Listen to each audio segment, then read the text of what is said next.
오늘 함께 묵상할 말씀은 요한복음 3장입니다. 요한복음 3장의 주제는 거듭난 사람과 거듭나지 않은 사람입니다. 세상에는 두 종류의 사람이 있습니다. 거듭난 사람과 거듭나지 않은 사람, 예수님을 믿는 자와 믿지 않는 자, 하나님의 심판을 받지 않은 자와 심판을 받는 자, 진리를 쫓는 자와 진리를 쫓지 않는 자입니다. 이 구분은 너무나 명확하고 세상 어떤 구분보다 중요합니다. 당신은 지금 어느 편에 속해 있습니까? 라는 질문이 요한복음의 도전인 것입니다. 다만 지금 거듭나지 않았고 심판을 받을 처지에 있다고 하더라도 예수 그리스도께 나가기만 한다면 언제든지 영생을 얻고 구원을 받을 수 있다는 것을 성경은 말씀하고 있습니다. 요한복음 3장에 등장하는 니고데모는 바리새인이며 유대인의 지도자이고 선생이었으나 예수님은 거듭나지 않았다고 지적하심으로써 그가 하나님 나라에 들어갈 준비가 되지 않았다고 말씀하셨습니다. 모든 것을 다 가졌다 할지라도 내가 거듭나지 않았다면 하나님 나라에 들어갈 수 없다라고 말씀하고 있는 것이 성경의 진리인 것입니다. 주님께서는 어떻게 사람이 거듭날 수 있는지 묻는 그 니고데모에게 당신께서 십자가에 달려 죽으실 것이며 십자가에 죽으신 예수님을 바라보고 믿음으로써 거듭난다라고 말씀하고 있습니다. 거듭난 자는 십자가에 달린 주님을 바라보는 사람입니다. 거듭난다는 것은 성령의 신비로운 역사이기에 인간의 지식으로는 판단할 수 없습니다. 먼저 성령님의 역사로 거듭나고 그렇게 거듭난 사람은 십자가에 달리신 주님을 바라볼 수 있게 되는 것입니다. 예수님께서 십자가에 달리심은 죄인을 대신하여 심판을 받음으로써 믿는 자들에게 영생을 주려 하려 합니다라고 말씀하고 있습니다. 그러나 악을 행하는 자들은 진리에 순종하지 않으므로 마지막에 심판을 받게 될 것입니다. 모든 것은 예수님에 대하여 어떤 태도를 가지고 살았는가에 따라 결정이 됩니다. 그는 만물을 다스릴 권세를 아버지로부터 받으신 분이라는 것이죠. 거룩하신 하나님을 대적하고 거부한 세상의 관계를 이해할 때 요한복음 3장 16절에서 하나님이 세상을 이처럼 사랑하라라는 이 구절에서 은혜를 발견하고 또 발견하게 됩니다. 어쩌면 나와 같은 자를 사랑하시는 하나님을 이해할 수 없고 또 그 사랑을 지금 감히 내가 받고 누리고 있다는 것을 이해할 수 없을 수 있습니다. 그러나 지금 우리들은 영생을 얻었다는 것에 대하여 영혼 깊은 곳으로부터 감사와 찬송이 울려 퍼질 줄 믿습니다. 여러분 안에 성령이 계신다면 영생을 주신 하나님 아버지와 아들이신 예수 그리스도께 온전히 감사하는 삶을 살아야 되는 것이죠. 예수님께서는 우리에게 영생을 선물로 주시기 위해 얼마나 큰 고통을 겪으셔야 했는지 또 모든 수치를 참으셔야만 했는지를 성경은 말씀하고 있습니다. 이사야 선지자는 영생을 주시기 위해 죽으신 예수 그리스도의 고난이 우리에게 어떤 의미가 있는지를 분명하게 밝히고 있습니다. 우리에게 영생을 주신 하나님께 감사하면서 찬송과 영광을 돌리는 삶을 살게 되기를 소망합니다. 세례 요한은 3장 29절 말씀에서 그 기쁨을 표현하기를 나는 이러한 기쁨으로 충만하였노라 라고 말씀하고 있습니다. 여기서 충만이란 말은 헬라어로 페풀레로타이라는 말로써 물이 넘치기 직전의 상태를 말하는데 이처럼 신랑을 신부에게 인도하는 역할을 하고 있는 자신은 지금 벌어지고 있는 일로 인해서 기쁨이 충만하다라고 이렇게 고백하고 있는 것입니다. 지금 벌어지고 있는 일이란 사람들이 예수님께로 몰려가는 것으로서 그것은 내가 원하는 바이고 그렇기 때문에 기쁨이 넘친다고 말하고 있는 것입니다. 세례 요한은 예수님이 드러나심을 기뻐했습니다. 그는 자기 제자들처럼 질투심과 경쟁심으로 자신을 괴롭히지 않았습니다. 세례 요한이 말한 그는 흥하여야 하겠고 나는 쇠하여야 한다라는 말씀의 의미가 무엇이겠습니까?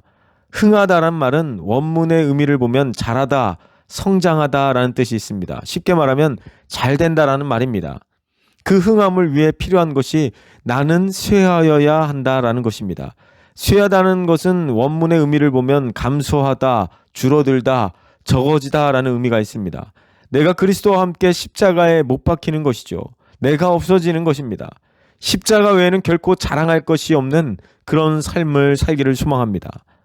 주님이 영광을 받으시는 일에 온 마음을 들이고 살아가는 것이 주님이 원하시는 삶이라는 것이죠.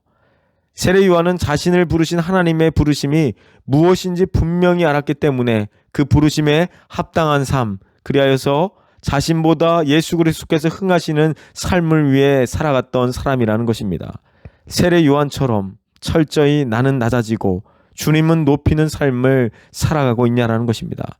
내가 망해도 주님께서 흥하시는 것으로 만족할 수 있는 삶을 살아야 합니다. 이 모든 자세의 핵심은 바로 내가 구원받은 자로서 하나님의 은혜를 받은 자여야 한다는 것입니다. 거듭난 사람인 척 하려고 하지 말고 다만 성령께서 거듭나게 하시는 그 은혜를 바라보며 구하시기를 소망합니다. 물과 성령으로 거듭나지 아니하면 하나님 나라에 들어갈 수 없다라고 말씀하고 있습니다. 예수님은 세상 죄를 지고 가는 하나님의 어린 양입니다. 하나님의 아들이시기 때문에 우리의 과거와 죄와 현재의 죄뿐만 아니라 미래의 죄까지도, 그리고 믿는 모든 자의 죄를 대신해서 하나님의 형벌을 받으시고 대신 죽으심으로 우리의 죄를 속하시는 놀라운 일을 이루셨습니다. 이것을 깊이 생각하고 감사하며 살아갈 수 있는 그런 감격의 고백이 있으시기를 소망합니다. 이 놀라운 은혜를 베풀어 주신 주님께 그분은 흥하여야 하겠고 나는 쇠하여야 하리라 라는 그 믿음의 고백으로 하나님께 영광 돌리는 삶을 살게 되기를 소망합니다. 요한복음 4장의 주제는 인생의 위기 속에서 얻는 생수입니다. 사마리아 여인은 모든 면에서 니고데모와는 정반대편에서 살아갔던 사람이라고 할 수 있습니다. 주님께서는 이 두 사람을 통해서 인간 모두를 다루시고 계십니다. 당시 유대인의 기준에서 두 사람은 비교 불가능한 차이를 가지지만 주님 앞에서 두 사람은 똑같이 거듭나야 하는 죄인인 것입니다. 주님께서는 이 여인과 사마리아 사람들에게 복음을 전하기 위해 의도적으로 그 시간에 그곳에 도착하셨다는 것을 알 수 있습니다. 주님은 이 여인의 일상적인 필요를 다루지 않으시고 다시는 목마르지 않는 생수를 약속하십니다. 이것은 하늘의 기쁨이고 선하신 하나님을 맛보는 것입니다. 인간은 하나님을 예배할 때 비로소 하나님의 선하심을 맛보고 하늘의 기쁨을 경험하게 되는 것입니다. 예배에 대한 주제는 이 여인이 꺼낸 것처럼 보이지만 대화 전체를 이끌어 가시는 분이 바로 우리 주님이시라는 것입니다. 하나님께서 영과 진리로 예배하는 자들은 하나님의 충만하심으로부터 나오는 놀라운 은혜를 경험하게 됩니다. 여인은 자기야 말하는 분이 선지자라고 직감했지만 주님께서는 당신이 그리스도이심을 드러내십니다. 주님께서 직접 그리스도이심을 분명하게 말씀하신 것은 매우 이례적인 일입니다. 아버지께서 보내신 일을 감당하고 그것을 마치는 것이 주님께서는 양식처럼 소중하게 생각했다는 것입니다. 주님께서 하신 모든 일은 다 하나님 아버지께서 보내시는 일을 하시는 것이었습니다. 그것은 주님을 지치게 만들기보다는 주님을 살아가게 하는 양식과도 같은 것이었습니다. 주님께서는 사마리아에 잃어버린 영혼들을 추수하는 기쁨에 음식 드시는 것을 잊어버리실 만큼 기뻐하셨습니다.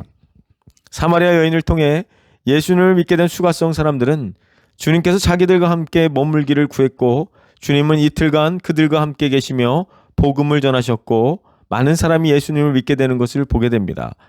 이때는 예수님께서 힘을 쓰신 것이 아니라 오히려 힘을 얻게 되는 것을 보게 됩니다. 이틀을 지내신 후 주님은 갈릴리로 가시면서 선지자가 고향에서는 높임을 받지 못한다라고 말씀하고 있습니다.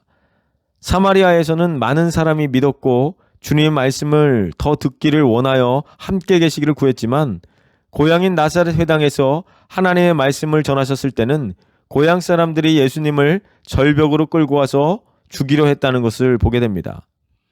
니고데모와 사마리아 여인을 비교하듯 사마리아 사람들과 갈릴리 사람들도 비교하시면서 무엇이 바른 믿음의 모습인지를 드러내고자 하십니다.